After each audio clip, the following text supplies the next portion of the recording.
Uh, and right in the middle of the act, I feel somebody getting stabbed. And I say this right out loud, not making a joke about it. The room goes dead, quiet. And I tell them that, somebody got murdered. Is it, I pointed to the girl, I go, who is it that got murdered? It was a male that you're close to. She came up, started to cry, and said it was my brother. Now, I had to come out of that so softly. It was the hardest thing I ever had in my life. I was on stage with a small group, maybe 200 people within the room, and I felt that. And then coming back again and doing the comedy. But I feel I was meant to say that to her to help her make some closure with their brother at that time. Does that make sense? It does, and see, that's a really tough call because you were the other side puts you in a precarious situation. Yes, you got it. Because what you're doing is you are doing your comedy act, and then all of a sudden a spirit comes through and starts giving you all of this other information.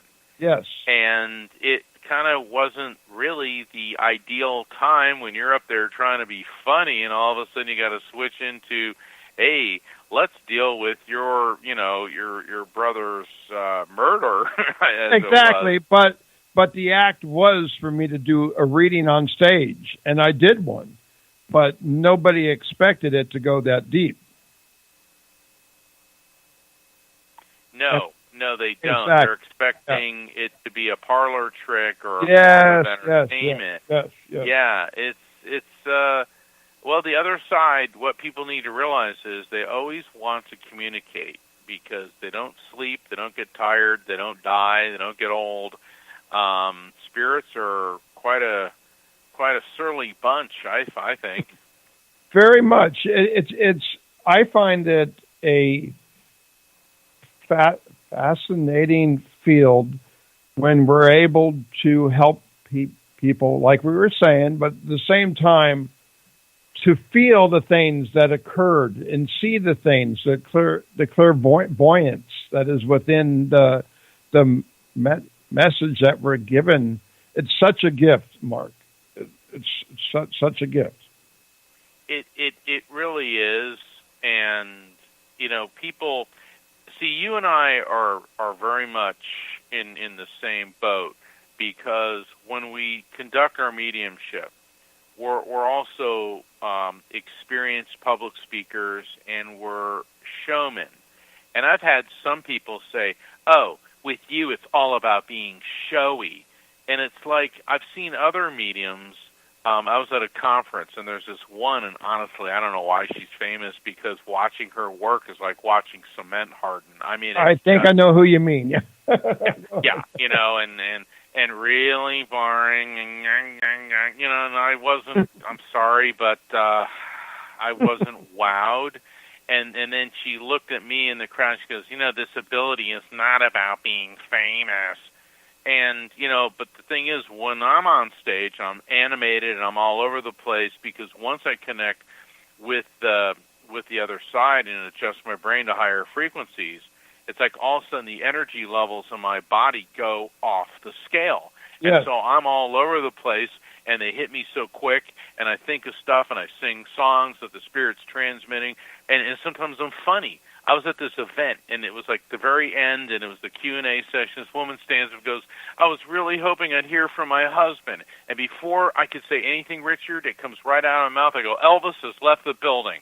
And she goes, "Oh, my God, we were married at an Elvis chapel in Vegas by an Elvis impersonator."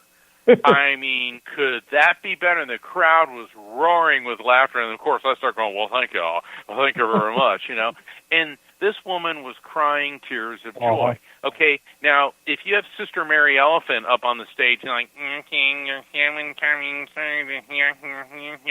that may be her style, but it's not mine, and I know it's darn sure not yours. No, and It's how, if people don't accept us the way we are, then Then don't come to see it. Exactly. Or but if they a- want, and I'm going to say this for you as well as for me. Okay. We're very good at what we do. We're animated, and we incorporate humor in what we do because humor raises frequency. It sets people at ease. And when you start raising frequency, it brings down the no barrier, and it makes it easier to connect, which is why you and I get the amount of information that we do. And some people want us, mediums to come out and be flinging granola and like, oh, namaste, look at my tie-dyed shirt, I'm so groovy. Well, that's not me, and that's not you. Oh, no, you're right. Now, before we still have 10 more minutes left, but I want to get your website for everybody. So can you give us where they could contact you and all that stuff? Absolutely. My website is evidenceofeternity.com, and it's easy to remember because it's the same as my book, Evidence of Eternity. And if people visit my website, on the calendar of events, you'll see the upcoming events in radio shows. This one's on there. And also you can sign up for my newsletter and find out about my books, Never Letting Go and Evidence of Eternity. They're both major spiritual bestsellers. And also you can follow me on Facebook, Twitter, Instagram, all through my website, evidenceofeternity.com. And this weekend in Sarasota, Florida, on the 8th and 9th, I've got 2 spirit communication events at the Spirit University. It's a really great organization. And then in March, I'm going to be the keynote speaker at the We Don't Die Orlando conference, where there are going to be several afterlife experts and scientists explaining to people various aspects of afterlife research. Mm-hmm. And I'll be speaking on how quantum physics can and does prove the existence of the afterlife. And what I will say about my lectures, do not expect to see cement harden. I call it edutainment.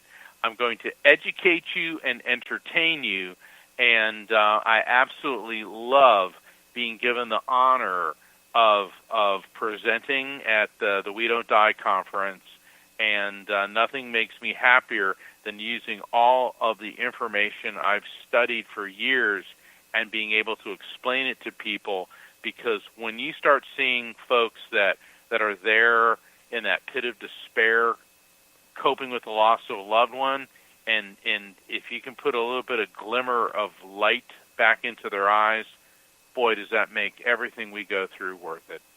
It does. And first of all, I want to say congratulations to you with all that wonderful production that's going on with you on your book, on your projects, on your shows. And I'm happy that you're out there sharing this with everybody. But I'd like to raise the ante a little bit tonight if I can.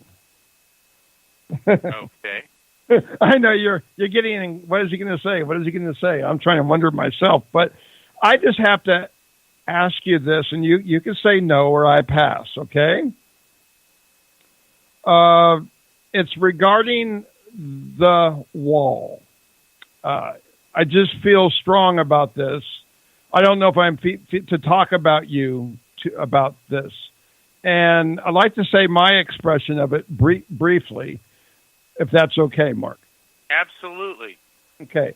I just believe putting up any wall, first of all, nobody should be here illegally or hurting anybody. But I'm talking about from the spiritual perspective, I believe there should be no wall. It just puts boundaries between us all, and that's how I feel. I just wanted to bring that point up. How do you feel?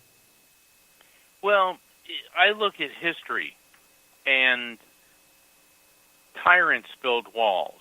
When the Emperor of China made 1 out of every 3 men in China build the Great Wall, which is an amazing structure and the only man-made structure which can be seen from outer space, according to the astronauts I've talked to. But in the end, the Mongols, who it was supposed to keep out, ended up bribing the guards that worked on the wall got through it. Yeah, they'll still come through. Yeah. Yeah, they still came through. Then the Romans built a series of walls, Hadrian's Wall, dividing England and what is now Scotland, and eventually the Scots got over it. They built another wall along the German frontier. Well, we know the Germans got across that. So then in between World War I and II, the French built the Maginot Line, which was a military wall to keep the Germans out, which they, went around and crushed.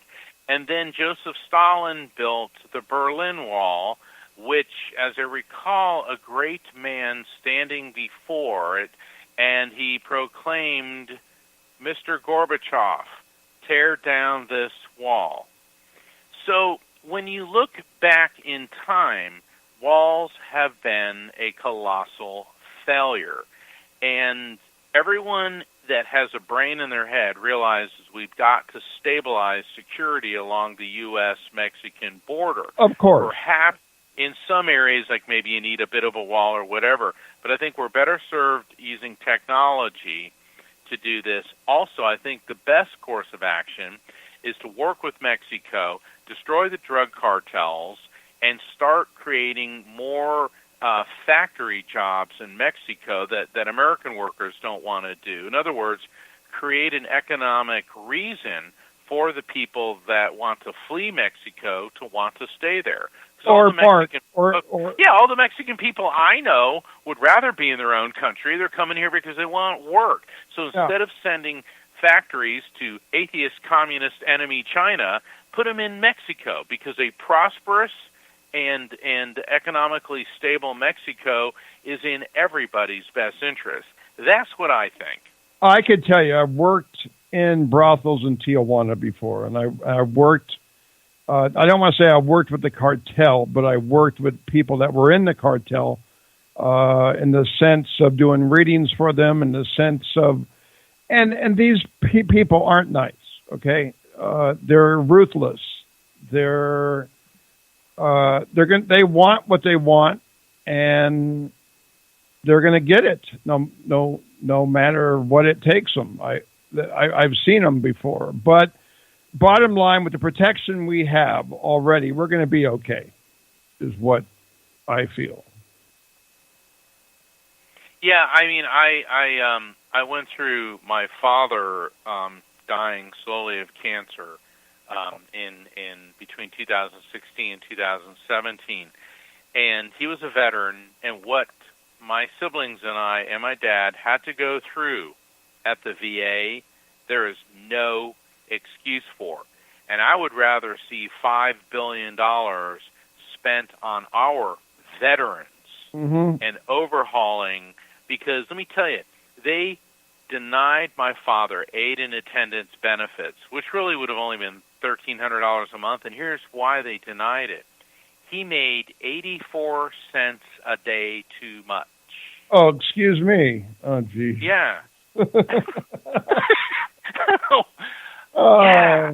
And we need help for the homeless as well. We need help for the poor people. It just gets out of control. The same president that said tear down the wall, his legacy, and I know I'm probably going to get a lot of hate mail from this, was cutting federal funding for mental institutions. And at the time when it happened, the media reported on it for a day or so because nobody could possibly see the ramifications of that. The vast majority of the homeless people are mentally unstable individuals who are not capable of holding down a job. And there needs to be facilities, institutions for them to be in where they are treated properly and like human beings. Yeah, correct. Okay? And with that said, I'm sorry, we're coming to a close pretty soon. I don't want to... well, you know what? I'm just going to have to come back so we can sit here and complain about and come up with... Between you and I, Richard, I think we can solve the world's problem. I would love for you to come back, and I really enjoyed talking about all the wonderful paranormal experiences as well as spiritual, both. I really enjoy your company, Mark, and thank you for being here tonight. Oh, it's my pleasure, and I look forward to next time. And to all the listeners, keep tuning in because there's never a dull moment when Richard's around. Let's give your website real fast. And